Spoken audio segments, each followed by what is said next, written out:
Leeds United 3, Middlesbrough 1. And it was the big question before this game. Is it going to be repeat or revenge? Middlesbrough, of course, coming to Ellen Road earlier on in the season in the Cup and giving us a brutal hiding, which, you know, you'd have hoped and awakened some of the players because we did win a couple of games after that. But a brutal early awakening for a lot of Leeds fans there with that Middlesbrough game early on.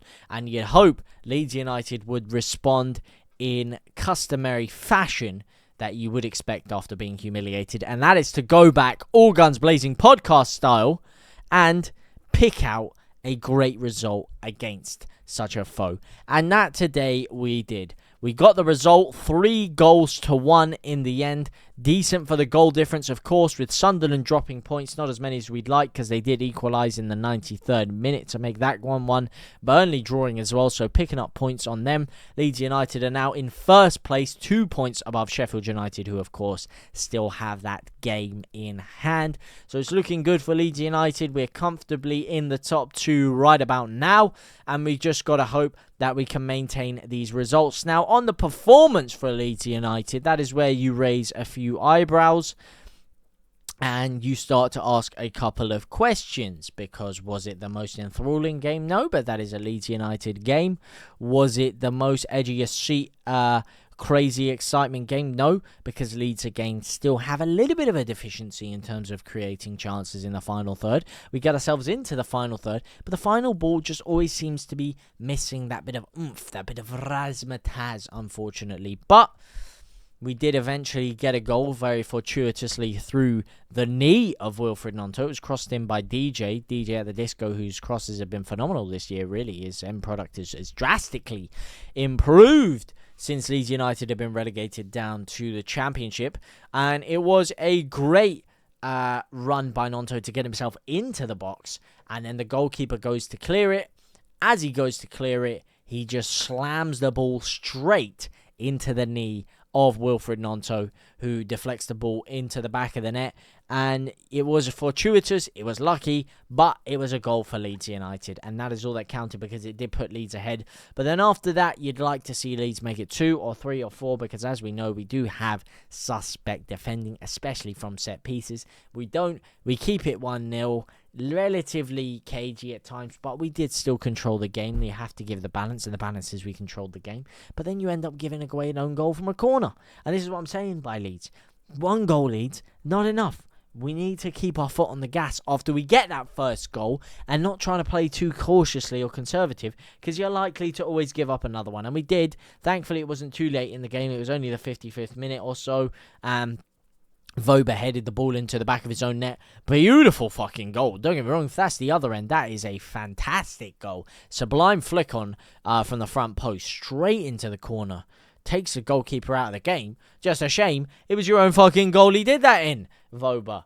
So, yeah, got ahead of his man there. I do have to say, before that, I was saying, and actually after that, Wöber did have a very good game, I actually thought. You know, he's really strong in there, really good at holding his men off, which is a quality we don't really have in any of the fullbacks in terms of that ability to just shield the ball. He has probably one of the best in the team with that ability. Maybe Giavogi could potentially rival him in that field, but he actually had a very stellar performance. I'd still like to see a more natural left back there, of course. You know, Schmidt or someone like that, I'd potentially like to see there with a little bit more pace going forward. But phenomenal performance by him, and he was putting in a couple of decent crosses in there as well. So I do have to give some balance to Wöber, despite the fact he scored the own goal right after I was giving him some praise before that. And unfortunately, you're likely to see Leeds give away these kind of goals. We do it quite a lot. But we responded with a lot of passion, a lot of fight, a lot of grit to get ourselves back into the ascendancy of the game. We didn't let us keep us down for too long. And eventually, 20 minutes later, we finally have a little bit of quality on the ball. Play the ball through. Tanaka and Dan James have a 2-on-2. And Dan James absolutely squanders a great chance by P-rolling it straight into the keeper's hands there. Big chance for him, and he did squander it.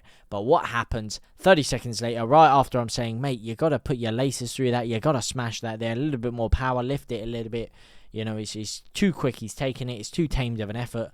And he went from a tamed effort to the lion tamer. Shout out Chris Jericho, because they gave the ball instantly away through their goal kick. Played it all the way down the middle. Tanaka with a great interception, sliding interception there.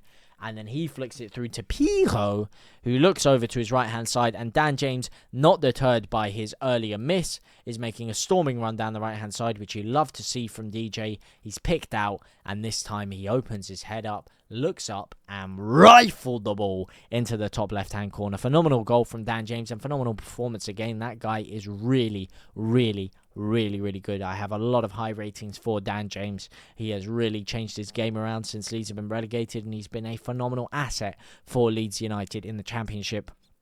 And rightfully so, he was still on the pitch to score that goal. I agree with the fact that he took Gnonto off instead of him. I think Dan James was the better of the two today, and he deserved to stay on the pitch, and he deservedly earned his goal. Gnonto, of course, getting the earlier goal. And then we just kind of played our game after that. We did let Middlesbrough come forward a couple of times. We allowed them to put a little bit more pressure on, but you'd kind of expect that because Middlesbrough had to come at us to try and win the game.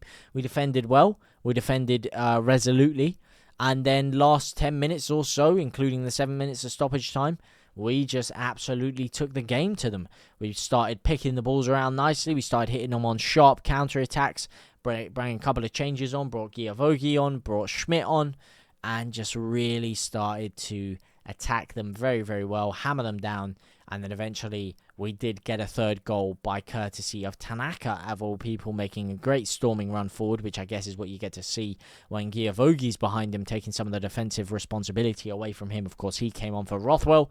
Then he slides the ball back across the net, and it looks like Solomon was ready to slide that in there, and Aaronson has just pipped in front of him, because Solomon actually looked a little bit aggrieved after Aaronson slotted that ball into the back of the net from about 10 yards out. But he did indeed, and Leeds United walk away with the 3 points. So let me know what you guys think about that performance. Were you happy with the way Leeds United played, or are you just happy with the result and the fact that we got the job done? It's unfortunate we couldn't keep a clean sheet. I'd really love us to start keeping some clean sheets, man.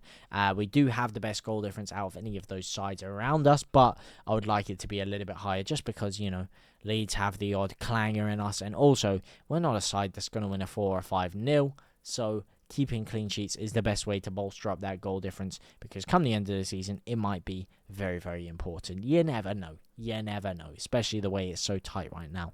But my man of the match, I'd have to give to DJ. Let me know your man of the match down in the comment section down below. For now, guys, though, as I said, it's been an absolute pleasure watching along with you guys, and of course, a pleasure always talking to you. So let me know your thoughts down below. Allez, my brothers and my sisters.